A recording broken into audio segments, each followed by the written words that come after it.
Itin mo na. Kasi kung tatanggalin ka nila, sila ang nawalan. Sabi niya, Alam mo kung bakit? Kumpleto sila sa tao. Tanggalin ka nila.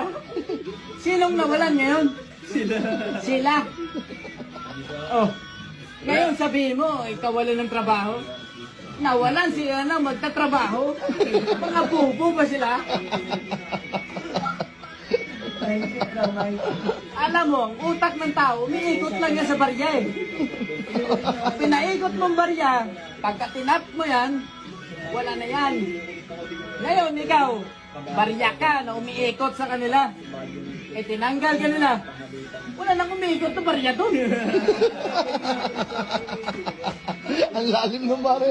Lalim, di ba?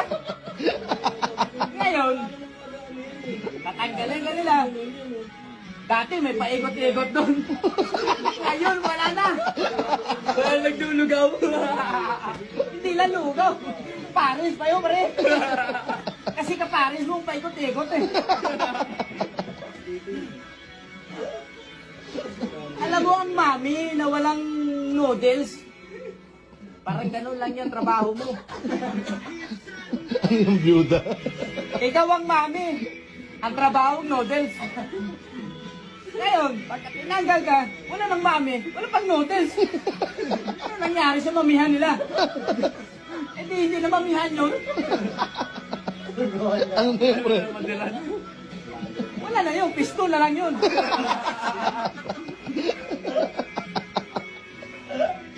Alam mo, pre,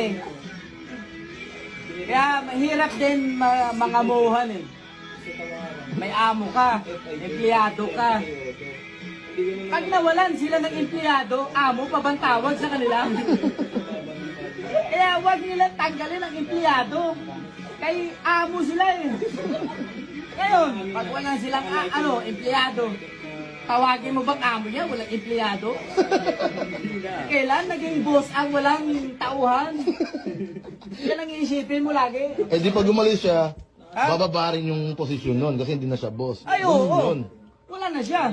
Baka empleyado na siya. Siya na magtatrabaho dun. Oo.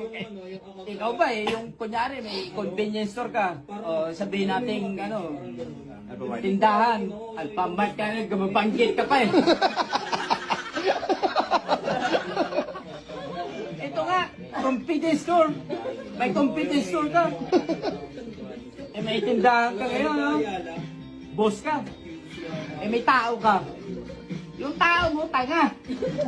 Tinang